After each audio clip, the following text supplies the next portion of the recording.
Hello guys, today I want to give you one multi-bagger share. अगर आप अभी देख रहे होंगे वैसे आज सबसे पहले मैं आपको ये बोलना चाहूँगा कि दशहरे की सभी व्यूअर्स को शुभकामनाएं और हमारा जो आने वाला फेस्टिवल सीजन है वो सभी के लिए बहुत ही प्रॉफिटेबल रहे, ऐसा मैं शुभेच्छा मान करके चलता हूँ। और अभी मैं आपको ये बता रहा हूँ, अभी पूरे मीडिया के अंदर और पूरे चैनल के ऊपर या यूट्यूब के ऊपर आप देखेंगे तो ज़्यादातर लोग पूरा टाटा टाटा जो ग्रुप है उसके लिए और अदानी ग्रुप के लिए बोल रहे हैं। लेकिन आप अगर देखेंगे, मैं आपको कम से कम 2-3 महीने से टोटल मैं अदानी ग्रुप के लिए बोल रहा था और टाटा ग्रुप के लिए मैंने बोला। और टाटा ग्रुप वैसे दोनों ही पॉजिटिव है, लेकिन हमको ऐसे माहौल में अपना जोश और होश नहीं खोना है। अभी ज्यादातर, अगर मैं आपको एग्जांपल दे रहा हूं तो 100 में से 90% लोग media channels, YouTube and other resources are recommend Tata Motor. उसमें बहुत बड़ी डील हुई है 7,500 करोड़ की, जो कि एब्रॉड की कंपनी है, ये बात सही है। लेकिन ऐसे मौके का ही फायदा लेती है हमेशा एफआईआई और डीआईआई, और हमको वो हाई लेवल के ऊपर या हाई रेट के ऊपर हमको माल में सेल करती है। अब ऐसे के अंदर मैंने कुछ बहुत ही अच्छी स्क्रिप्ट निकाली जो हमको आने वाले टाइम में सब्सटेंशियल मतलब ग्रोथ दे सकती है, प्रॉफिट दे सकती है। तो मैं आपको वो स्क्रिप्ट का नाम देने से पहले मैं उसने कहाँ कहाँ अपने प्रोजेक्ट डाले हैं, क्या क्या काम कर रही है और आने वाले टाइम में कितना ग्रोथ हो सकता है वो मैं बताना चाहूंगा। वो बहुत ही मतलब उसके लिए दो बहुत ही दिग्गज बिजनेसमैन इंडिया के, they are fighting each other, जो मैंने अपने डैशबोर्ड के ऊपर मेंशन किया है, आप ध्यान से पढ़िएगा। दूसरा मैं आपको बताना चाहूंगा, सबसे पहले इस पर नाम आएगा टाटा पावर।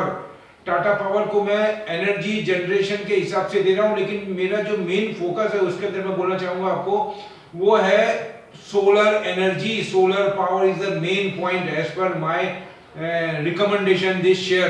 तो उसमें मैं आपको सबसे पहले बताना चाहूंगा कि टाटा पावर जो सोलर प्लांट है उसके कहां कहां पे उसने प्लांट लगाए।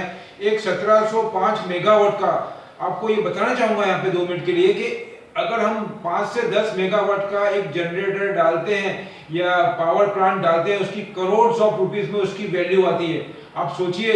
और ये दूसरा, वो इन्वायरमेंटल के लिए प्रॉब्लम क्रिएट करता है, वो डेंजरस है। लेकिन solar is a very very supportable for environment control, environment damage को कर्व करने में बहुत बड़ा रोल अदा करता है। तो 1705 मेगावाट का उन्होंने सोलर जनरेशन की कैपेसिटी डाली है। It's has recently commission A 100 megawatt solar plant डाला है इसमें अनंतपुर के अंदर, जो कि आंध्र प्रदेश में। उसके बाद में 150 मेगावाट उसमें पावागढ़ा जो कि कर्नाटका में, उसमें वहां पे इन्होंने एस्टेब्लिश किया है। और उसके बाद में आपको बोलना चाहूंगा 30 मेगावाट एट पलासवाड़ी इन महाराष्ट्र, उसको उन्होंने 30 मेगावाट का डाला है। और 20 मेगावाट का इन चरंका करके है, जो गुजरात के अंदर 2017 में एस्टेब्लिश किया। मतलब कितने हो गए, 1 2 3 4 5 मेगा प्लांट इनके चल रहे हैं। और कितना ज्यादा इनका जो पावर जनरेशन है वो आपको मैं बोलना चाहूंगा सोलर से हो रहा है। और दूसरा, ये ग्रुप बहुत बड़ा होने की वजह से they are very aggressively investment and focus on Tata Power. तो भी मैं आपको ये बोलूंगा, अभी बहुत ज्यादा ग्रोथ नहीं हुआ है टाटा मोटर के कंपैरिजन में, इसका भी स्टार्टअप नहीं हुआ इतना ज्यादा, बहुत कम बढ़ा है। टाटा मोटर इसके कंपैरिजन में बहुत ज्यादा बढ़ चुका है, उसमें रिस्क खड़ा है। अच्छा है, मैं ना नहीं बोल रहा हूँ, लेकिन जो बंदा लॉन्ग टर्म के लिए आता है वही उसमें हाथ डाले। बाकी जिसको शॉर्ट टर्म के लिए ज्यादा प्रॉफिट चाहिए वो टाटा पावर को ही बाय करे। फिर भी टाटा पावर में कम से कम 3 से 4 महीने का ओरिजिनल मान के ही काम करें। और टाटा मोटर में तो अगर मैं बोलना चाहूंगा, जिसका 2 से 3 साल का ओरिजिनल हो वही उसमें हाथ डाले, क्योंकि ऐसे प्राइस के ऊपर अगर सामने फेड की मीटिंग खड़ी है, फेड का डिसीजन खड़ा है और भी बहुत से इन्फ्लेशन का मैटर है, ये सबको देखते हुए अगर एफआईआई ने सेलिंग का डिसीजन लिया और हमने हाई राइज के ऊपर अगर हम फंस गए, तो मार्केट यहाँ से कम 4 से 5% वो ज्यादा उसको मतलब क्या बोलते हैं डाउनफॉल कर सकते हैं, और उसमें हमारे 2 से 2.5 महीने निकाल सकते हैं वो वापस से अपनी ओरिजिनल प्राइस लाने के लिए। इससे बेहतर यही होगा कि अगर हम टाटा पावर को बाय करते हैं तो हमको उसमें चांसेस ऑफ रिस्क कम है और चांसेस ऑफ ग्रोथ ज्यादा है, और उसमें टाइम पीरियड भी कम है। मैं ऐसा बोलना चाह रहा हूँ आपको। तो मैं अभी आपको ये बता रहा हूँ मेरे डैशबोर्ड के आकर के, मैंने जो डैशबोर्ड पे क्या क्या मेंशन किया वो मैं आपसे साझा करूंगा।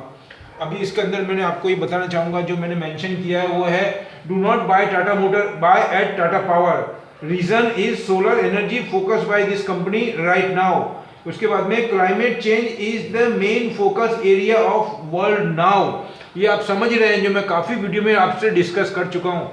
अभी मैंने आपको दो महारथी जो बताया, उसमें सबसे पहले मुकेश अंबानी, जिन्होंने, आपको मालूम होगा दुबई के अंदर वो गए थे जब एक सेमिनार के अंदर, तब उन्होंने 60,000 बिलियन का, मतलब 60,000 करोड़ का इन्वेस्टमेंट की बात करी थी इंडिया के अंदर। उसके बाद में गौतम अदानी, उन्होंने उसके बाद में अभी थोड़े दिन पहले, महीना ही हुआ है, उसमें 70 से 75 करोड़, मतलब उनसे ज़्यादा का इन्वेस्टमेंट की बात करी है सोलर एनर्जी के अंदर।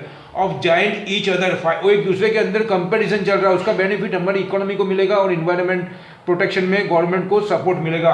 अब solar power king in our new India, उसमें Tata power hold up to 2 years you will get substantial return from this company। तो अभी मैं आपको ये बोलूँगा, बोलने को बहुत कुछ है मेरे पास, लेकिन अभी मैं आपको सेपरेट स्मॉल और शॉर्ट्स वीडियो बना करके सेपरेट स्क्रिप्ट दूंगा जो हमको बहुत ज़्यादा प्रॉफिट कर सकेगी। दूसरा, मैं वीडियो यहाँ पे समाप्त करना चाहूँगा, और भी बहुत से रीजंस है, लेकिन उस पर जाने से पहले मैं आपको ये बोलूँगा कि ये एरिया के ऊपर आप भी मेहनत करके रिसर्च करिए, आप थोड़ा स्टडी करिए, तो आपको ज़्यादा पोटेंशियल आएगा, आपका कॉन्फिडेंस लेवल बढ़ेगा। अब मैं बोलूँगा आपको, मेरा डिस्क्लेमर रखूँगा यहाँ पे, मेरी अपनी स्टडी है, अपनी एनालाइज है, आप अपना डिसीजन अपने एक्सपर्ट के गाइडेंस से लें। और अगर मेरे वीडियो चल रहे हैं तो इसको लाइक करें, शेयर करें, सब्सक्राइब भी करें। मिलते हैं नए वीडियो में कुछ नए शेयर के साथ में। जय हिंद, टेक केयर।